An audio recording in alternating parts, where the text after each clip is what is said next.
Hello, this is our Rats with Team 4545 League. I'm analyzing the game between King of Kings and Wild Kingdom 2. This was played in Team Event 53 in round 6, and let's have a look. Okay, we've seen this position many times, the C3 Sicilian, or also known as the Smith-Morra Gambit Declined. Okay, because it can transpose into that real easily. Okay, so this is all main line.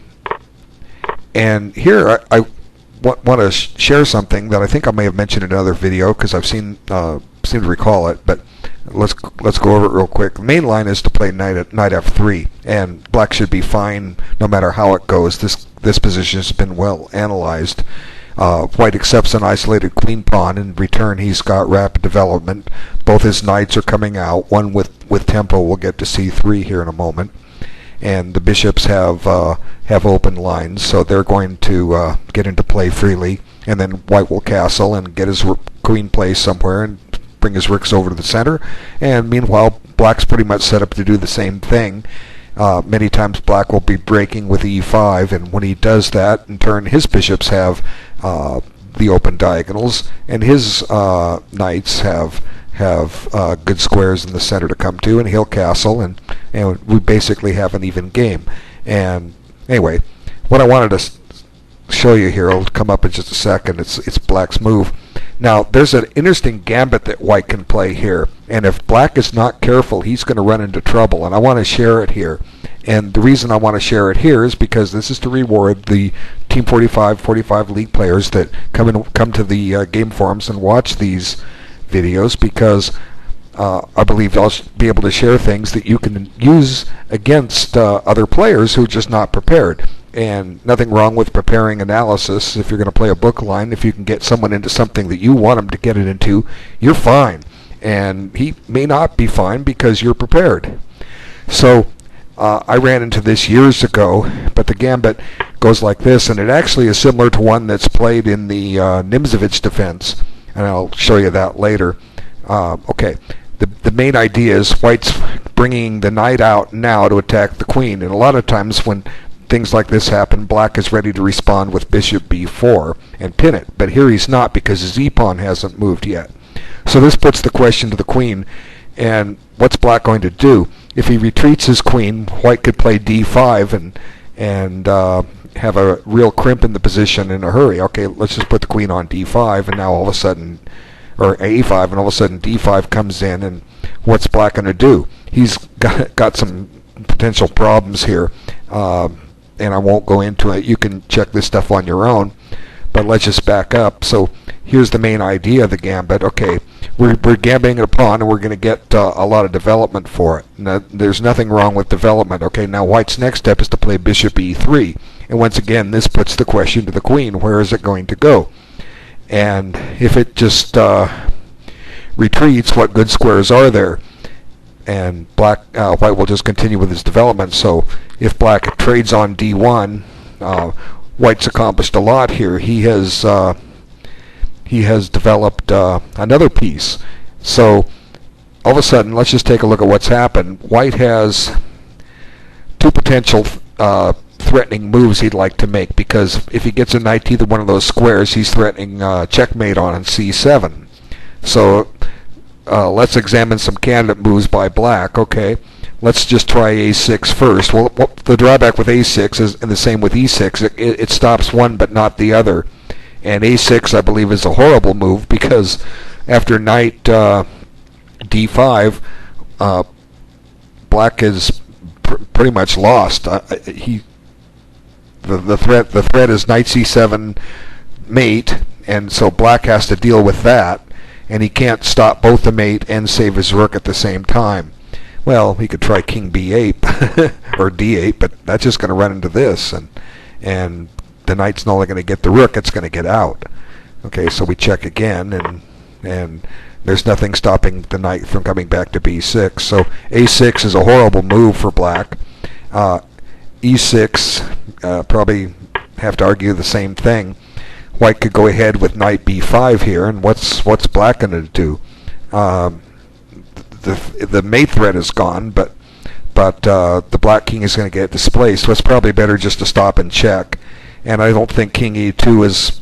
It could be playable. You'd have to analyze it on your own. But if bishop d2, black just makes a little quick exchange. Now at least f8 is covered, and chances are black's going to have to give up castling. So he might consider it now, or just wait a move, play rook b8, and then if white checks, king f8. Now black would like to play a6 to keep the knight from getting out. But it's a game. White could continue with bishop b5 and then maybe knight e7, and at some point black will castle by hand to get his rook activated, or he'll just leave his king there and play h5 and lift the rook up to h6 and get it into play that way. But still, black has some problems here. How's he going to develop this bishop? At least not right now. He might have to eventually fianchetto it on b7. But white has some pressure for his pawn. So let's go back and look at the other possibilities. It may be that what's best is for black is just to slow play it here, knight bishop d7, and the point here is black's gonna run for the hills and castle and get out of that knight fork danger. So I don't think knight b5. If it comes in, you might have to give back the pawn real quick here. What's the threat is taking on c7, or I mean not taking on, just checking on c7. So the idea here is to castle and get that over with. Well, you just give the pawn back, and white's got a very reasonable position here. He's still got free development. He's regained his pawn for what it's worth. He's got the chance to make an outside pass pawn, and white's got to be a little bit better for choice here, wouldn't you say? Okay, so it's not an easy position for black to find a move in here, and I'll invite you guys to go study it on your own and see what you can come up with. But I hope somebody plays this line, sees this video, and plays this line out of a C3 Sicilian, so that and I, like I say, I'm sure I've even mentioned this gambit before. Go ahead, try it. It's giving white a lot. The pawn that you're sacrificing, it's not going to beat you for a long time, and white's going to get quick and easy development. So what other kind of moves are there? We've dispensed with a6 is horrible. e6 might be playable. It just doesn't look like bishop d7 does it, cuts it. So because we have knight c7, I don't know, black could try and castle by hand, king d8, but then he's stepping into a pin, and he's going to take a little while to get his guys out of the box, follow up with a6, and then eventually he's got to deal with getting these guys into the game and getting his rook connected. He would be castling by hand. So maybe knight b5's not the best choice here, but if you don't, black's going to run for the hills and castle. So let's just develop it. If a premature attack isn't enough, then developing is never a bad choice. So let's let black castle out of it, and then white could just park this bishop on c4, give a threat. Now this bishop's a little imprisoned, and then white castles, and then black just works on his development. And so white's got a reasonable position here for his pawn. How's he going to follow up? Knight g5. Well, that bishop e8. So just a possibility. You could try running the queen side pawns. You could transfer this rook over to c1 and the other one to d1. But we'll close with just a quick look at this, just to give you an idea what you can do. We could now trade rooks, and now we've backed up another black piece. Whoops, takes the pawn, so the king has to come back over, and now we get a check. Now we get that guy into play, and we can play knight b5. Now we're threatening a7. Okay, so then looks like white's going to get the bishop here. White's got a really interesting game here. He's well ahead in development. He's got nice pressure. Black is just hanging on. Is this enough to win? It should be at least enough to draw if you play it carefully. If you don't get your white can't find any activity, black's going to consolidate and beat white with that extra pawn. That's the risk of playing a gambit. If the gambit receiver hangs onto it and defends, he can beat you with that pawn. So the whole idea of a gambit is to have some play and activity, and that's certainly what white gets. So anyway, let me just go all the way to the back, and I'll get this out of the way. It's similar to a gambit in the Nimzovich defense. The only difference is these pawns on c2 and c7 are gone.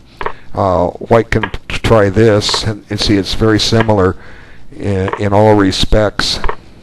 And now the way for black to defend this is to go ahead and do this. And there's a big difference. On knight b5, black has rook c8, and the point there is you're hanging on to your pawn. Now, in the other position, the c pawns are gone, so maybe black could play that move. But the point here is that if now knight takes, it's a mistake because the bishop is going to get trapped, and there's no way you can get it out. Trust me, I've experienced this before. So white has regained his pawn, but he's going to lose his piece. And anything else that white tries, black will just defend in similar manner. So this theme has been around a while in more than one opening, and I invite you guys to try it from the white side and be prepared for it with the black side if you play a Sicilian defense. So with that idea in mind, let's just run back through this, and let's see if rook c8 was an option to defend that position, even though it's not guarding anything. It was guarding a pawn before, but I guess it was guarding the threat of knight c7. So I was saying bishop d7. Now if knight, well, there's a big difference though, because the pawn on c7 supports the b6 idea. But then, I don't know, it gets weird. What are we going to do here? Are we going to come down and take this? Excuse me. Okay, so I think black's probably going to lose that rook. Bishop c4 is a threat. Whoops, that just runs into trouble. Ouch. So e6 or even e5 maybe. And white still plays bishop here, and black's in trouble. Okay, so let's just go back to the game and we'll see how it played out. Now bishop e3 isn't the most aggressive line against this. Black should get equality, and but maybe he doesn't know all the lines. But here e5, it's a thematic thrust in this position. Same thing with an Nimzovich defense on e4. Knight c6, d4, d5, he takes d5, queen takes d5. Eventually black would like to get e5 in if you're not going into that gambit line, and when he does that, he's usually has no worse than an even game. Okay, so now we go through the thematic knight c3, and there's the pin that we expect. And now the pawn structure is very symmetrical. Black's getting his development going, but his queen's a little loose. It's going to run into a little bit of trouble, or just tempo gainers, not trouble, on that square. And then here it comes. Now it goes back to e7, and again both sides are getting developed. And here I think that's premature. It's got intent. You know, the idea is I'm going to double your pawns. I'm going to isolate your pawns. I'm going to win the bishop pair. I'm going to do all kinds of things, but it's premature in that, let's just go back one move. See, black's got 3 things to get developed. Here they are. Well, 4 if you count the king. And the king develops by parking himself over in the corner, right? So black isn't really primed to start an attack when he's down in development. White, on the other hand, he has all 4 minor pieces developed, and he has a rook developed. So white is slightly ahead in development, so you don't want to conduct an attack when you're behind. But it does work out. We'll see how it goes. But white has some interesting resources that he employs that I believe black overlooks. So he's kind of over optimistic. Generally, if black can get as much as he wants to get out of this, then white's done something wrong in the opening. Probably what he visioned. Maybe he envisions something like queen e2, knight takes, and then if pawn takes, the open file is sealed off and black has a target. And it, whoops. Okay, and if queen takes, and pawn takes, and now black just continues about his way, get some pieces out. Maybe he'll play bishop d7 just to break the pin, and if white castles, then there's all kinds of strategies here. Probably castling wouldn't be bad, or castle the other side. Let's see. Let's just go ahead and castle. Whoops, castle the other way. Just so this bishop on d7 doesn't hang in some lines. White doesn't gain any time on it. Black has to like his chances here because of that isolated pawn. So, anyways, white finds some good resources here, and the simple thing to do is just develop, and that's what he does. And he's going to take advantage of the fact that there's a pin on that e-file, and he does it rather nicely. Okay, so black goes about his business, but white shows him the fly in the ointment. He grabs on c6, and this does a couple things. First off, it splits up isolates the black queenside pawns. Okay, it does give up the bishop pair, but that allows a tactical resource. And now we're going to take advantage. Even though the queen is attacked, we can't do the pin yet. We move the queen with tempo. Now we're telling black, go ahead and take my rook. And that was the whole idea of black doing this, was to force white to take on e3, but white's proving he doesn't have to take on e3, because if black takes the rook, white grabs on c6, and he's winning his rook back, and then the knight on f1 is a little embarrassed when it's all said and done. Okay, so just show you, knight takes rook, queen takes. What are you going to do? If you put the bishop here, this rook falls with check.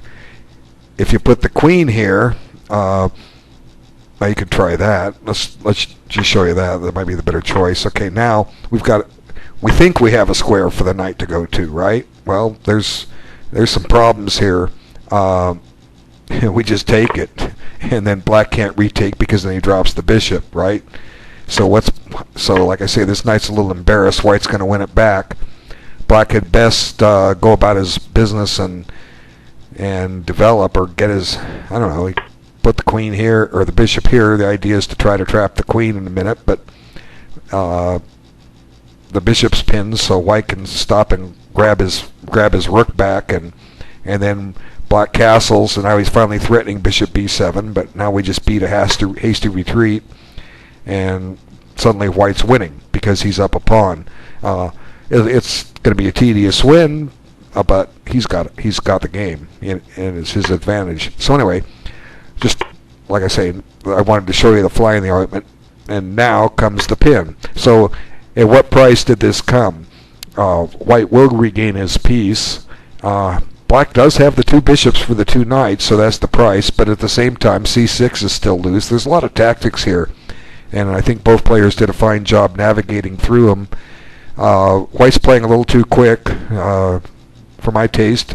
So is black, but at least black's spending a little bit more time here.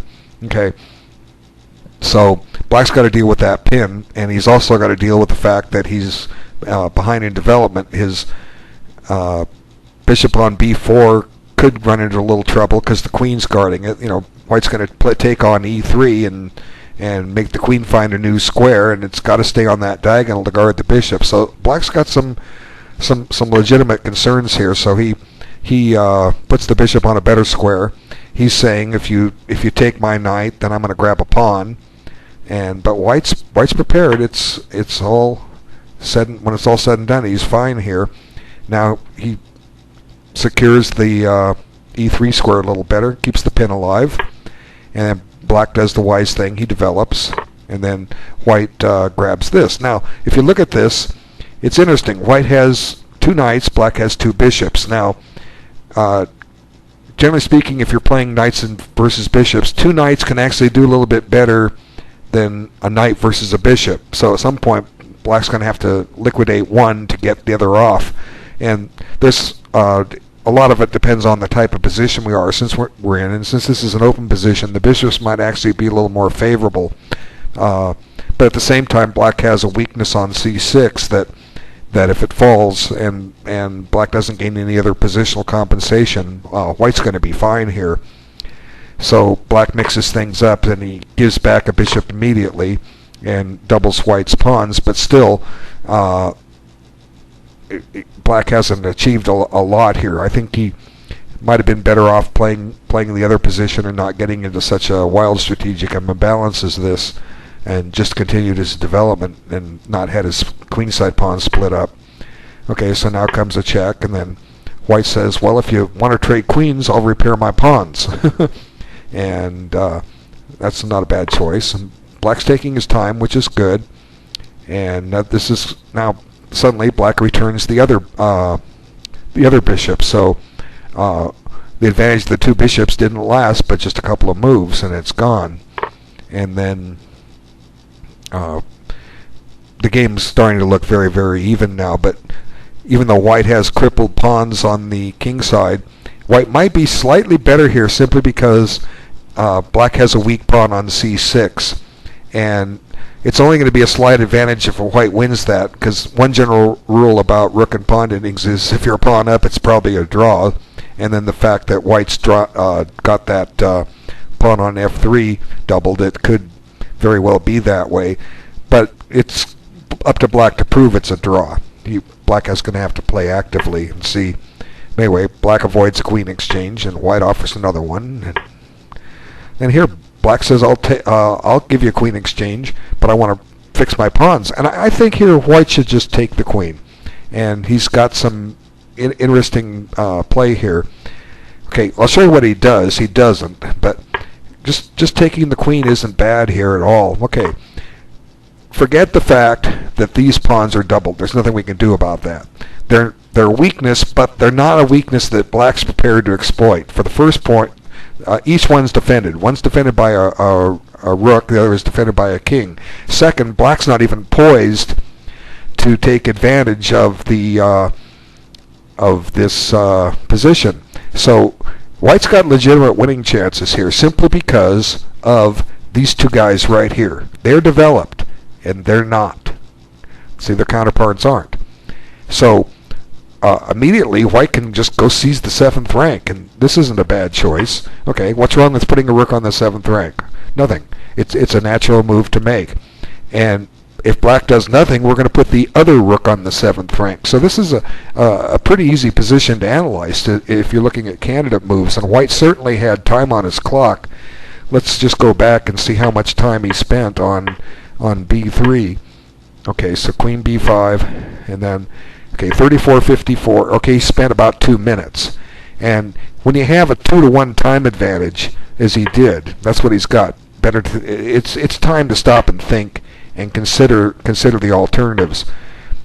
So he had to consider queen takes b5. It's an obvious candidate move. Well, what happens? And sometimes it comes in the line of what I call these thinking deficiencies. One reason white might not exchange on b5 is you say, oh, I can't do that. It repairs his pawns, and he looks no further. And that's what we have to overcome if we're trying to improve our chess. We have to look at moves that we reject. And there's a lot of ways to overcome that. You can just like put a little light bulb on and say, every time you reject a move because of something, ask yourself, well, let's check it anyway, okay? So let's just go one more move deeper. And if you just look at that position, you can say, wow, look at this. If I was just showing you this position and say, who do you like here? You know, the first thing you're going to say is, well, those double pawns on white's side. I like black, but white has the play. I mean, there's nothing more natural than putting a rook on the 7th rank. And immediately, black's got some issues here. Now, with careful play, black should be okay, and I'm not going to demonstrate that. That's for you guys to study your rook and pawn endings. But let's just look at how difficult this position is for black. Okay, what's he going to do? If you move this rook on a8, you're immediately giving up a pawn. So where are you going to put it? You want to seize the file yourself? Okay, it comes at a price. Now, black can get the 7th rank, but white's got White's got some potential here. He can play b3 if he wants, and then he's prepared to play a4, getting an outside pass pawn, right? Although black may be able to draw against that. He'll have his rook behind the pawn. Or white could even play rook b3. And now black can try and generate some activity, but he wants to get on the 7th. But it's coming at a price. Black can't do this too quickly because white has back rank mate threats. So black's going to have to stop and... Oops, let's just not hang a pawn if we can avoid it. Okay, clear the back rank. Now it's white's move. Well, hey, you come to the 7th, so am I, you know.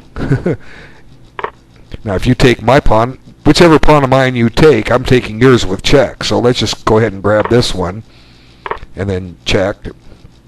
And well, I'm just going to offer you a rook trade. And now this could be a draw. If you trade rooks, black will grab a2, and it may very well be a draw. But white's certainly going to happily play this for a win. And keep playing. You don't want to play rook g2, you run into your own mate, right? Whoops. Okay, so, you know, f2 is a goner, but we can go threaten mate a different way. We don't have to trade rooks. Now, black can't take either pawn. He's going to get mated. So, you know, there's definitely a lot of potential for white in this ending. And I'm sure black had better defenses, but I was just trying to show how difficult this position is for black to play. What does black do here? It's almost like he's very close to being lost. You want to clear the back rank? Okay, let's cut the back rank threats out. Now let's double rooks anyways. Now black's in this hunker down defensive mode. Now what's white going to do? Well, maybe now he can start this f-pawn up the board, and if he can trade it off, his weakness is gone, and he's still got his rooks on the 7th. Then he'll activate the king, and it's all very natural. White's got all the play here. Black really has very little, if anything, to say. So I'm sorry, King of Kings, you definitely had a great winning chances in this game. You just didn't take your time. And, you know, think back what I said about thinking deficiencies. I'm not sure if that caused it, or it's an impulsive move. You know, I like what we're saying is, well, if you want to trade, you want to trade queens and repair your pawns. Well, fine. I want you to trade. I still want to trade queens, but I want you to activate my rook. Well, the rook was already activated. You know, I mean, clearly white's intending to take with the rook and have pressure on this pawn, right? He's certainly not going to take with the pawn and have his rook be a defensive piece. He's planning to take with the rook and have activity on that. But black can defend that. Okay, or can he? Well, maybe not. But who says black's going to take the queen and allow this? And that's the whole point. So b3 it has good intentions, but you've got to just look a little farther and see these possibilities. And just like I say, when you see yourself rejecting a move, you know, every time you reject a move, ask yourself why. Why am I rejecting that? Because I don't want to repair his pawns. I don't want to give up the bishop pair. Whatever reason. I don't want to sack and give up an exchange. But you look that 1/2 move or 5 moves deeper or just taking the whole position as a whole, and you ask yourself, wow, there's something here. There could be something here. I have an idea here. That leads to creative chess, and your game gets better, and your rating goes up because you start winning more games. And then you get tougher opponents, and as I've always said, because you're playing tougher opponents, you're learning more about the game because they're better than the previous group of opponents you were playing. Okay, so let's go on. And now black says, I'm not going to do what you want. And, you know, we always hope they do what we want, but black's not going to cooperate. So, yeah, and it looks good here. Triple pawns. There's a threat to win a rook, but black has resources, and here's white tripled on the file, and he can't take the pawn. Why? Because his queen is leading the assault. You need the queen behind there on c1. You need the rook on c2 and the queen on c1. That's what you need, but you don't have it there. So white comes back. Now he's defending his pawn, but he's still attacking this. But black has resources. he can go ahead and do a few things here. He can give up the pawn, and because white has left the queens on the board, black suddenly finds a resource, and this is something maybe white didn't anticipate, and there it is. Give up the queen for 2 rooks, and that's not really giving up. That's a plus. When you give up your queen for 2 rooks, you've gained something, and there we go. So white's only compensation now is he has an outside pawn majority, but with the 2 rooks, black's not any worse off here. He can hold on here. He's got an extra piece to play with. 2 rooks are superior to a queen, and the only chance white has to win this is to try to get a passed pawn out of it. And but I guess it never happened. I guess white should have been advancing his pawns a little bit more. We'll look at it when we get there. Okay, I think a6 may be premature because it helps white expedite his eventual getting a passed pawn. If you leave the pawn on a7, white's not getting a passed pawn until he gets the pawns all the way up to the 6th rank. And black's got something to say about that. So I think a6 was a mistake for black. But here, since the possibilities now, let's just play it. Okay, what's black going to do? If he can't pin the pawn because white will just grab here, right? So what's black going to do? He's going to have to deal with that pawn, okay? White's going to get a passed pawn here, so how are we going to do it? The simplest way is to take here, and white should probably take with the pawn, just so it's not a rook pawn. Now, how's black going to play this? If he's not careful, that pawn's going to be trouble, and even if white loses it, white should be okay to draw this, even with his crippled pawns. So let's just pick a move, rook c7. Okay, well, what are we going to do? Let's get it going. Okay. Yeah, now it looks like it's a goner. Okay, because black will double his rooks and take it. Could white have done anything different? Well, possibly not. But anyway, I think sometimes you have to try these and make black show that he can do the thing, because I think the game is a draw if you lose it, and white shouldn't be unhappy with the draw because that's what he's got. But anyway, let's move on. Okay, so I guess there's something to be said for keeping it on. We don't have to hurry, but I think what happened is white never did it, or maybe if he did it, he didn't do it at a good time. There's so much to this game. Now the queen's just kind of going back and forth and chasing the pawn and keeping its eye on things. And then finally, white plays for some tricks here. The point was that if rook takes, you have queen c8 check, and the king comes up to g7, and you come back and pick up the rook. Yeah, this is fine. It's a good way to play it. You can still delay. Where are we? Main line. There we are. Okay.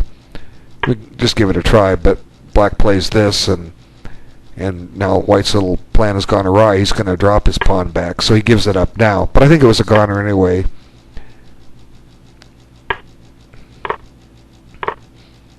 And it would have been a goner anyway. So I was criticizing white for not trying b5 earlier, but I guess what he did was creative. He didn't have to rush it. So I'll take back my statement that maybe it was wrong not to try it right away. He found some ways to possibly win the game. But now black is going to double up his rooks on the 7th rank, and there's nothing white can do about it except allow it to happen. And the game quickly peters down to a repetition here. And I'm pretty sure that white has perpetual check, and obviously black can't come up because he's going to get mated. See, you got to be careful in some of these positions. I've seen grandmasters fall into this stuff. I think Ben Larson did once. Okay, so anyway, it just kind of goes back and forth, and I don't think there's any way out. So the draw is a good result. It was an evenly contested game. White definitely had some winning chances after black played queen to b5, but they disappeared. And just a couple more moves. And finally it's going to be a draw. It's not showing up there. Oh, get a pawn. It went a little further. Black tried to avoid the draw, but it's still pretty much a draw. White can't really hope to win this. And they just go on and on and on. Now, Queen F8 check might do something. Let's see. What do we... Let's see. I'm just saying, can we try this and just drive that king up? Or are we going to run into trouble? I'd sure like to... It'd be fun if you could get some kind of a mating net with that king there, but it's just not there. Okay. Anyway. Now it's just drawn by mutual agreement. It's a repetition. Anyway, it was a very interesting game. There's stuff to learn there. I want to thank everyone for stopping to look at it, taking the time to do that, and I look forward to making another video for you soon. Take care.